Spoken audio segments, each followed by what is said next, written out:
mana bo'lganingizda bu shuni aytib beramiz. Bularni tushuntiraman.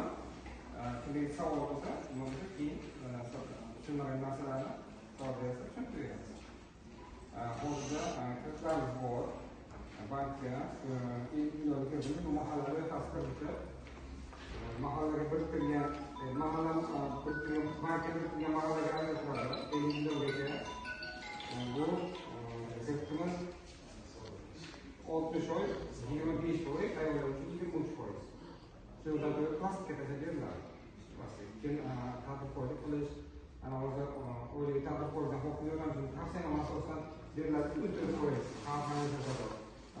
Qo'y olish, mol, farqli, tovuq, bu ta'minlovchi ko'chmaydi. Shu narsalarni olish uchun plastikni tashlab beriladi. Shularni sotib olish uchun 50 milliongacha beriladi. Undan keyin 17 million kreditimiz bor. 17 million kreditimiz xuddi shunday bu ham 48 oygacha beriladi.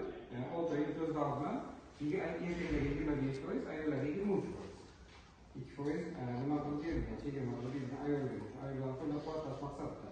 Bu kreditimiz biznesga birinchi qarab, biznesga birinchi ko'mak. Bundan tashqari tadbirkorligini kengaytirib, kattaroq qilmoqchi, faoliyatini kengaytirmoqchi maqsadda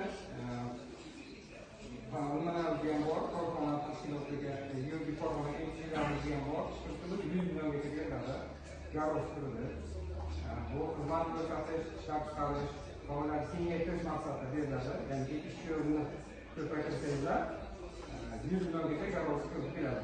300 milliongacha beramiz, bu yo'g'i garov. Bu ta'minlovchi uchun beriladi. Ya'ni ta'minlovchilarni asosida bo'ladi. Bu kreditimiz yana undan tashqari 60 yaqinda chiqdi. Bu yoshlarni qo'llab-quvvatlash maqsadida 100 milliongacha yoshlar yangi maktabni bitirib keladigan yoshlarga ajratiladi. 100 milliongacha. Bu ham tadbirkorlik qo'llab-quvvatlash maqsadida endi boshlanayotgan tadbirkorlik endi boshlanayotgan yoshlarga berish maqsadida bu ham ta'minlovchi ko'chirib beriladi. Ishlab chiqarish, xizmat ko'rsatish, savdo, aylanma mablag' to'ldirish uchun beriladi.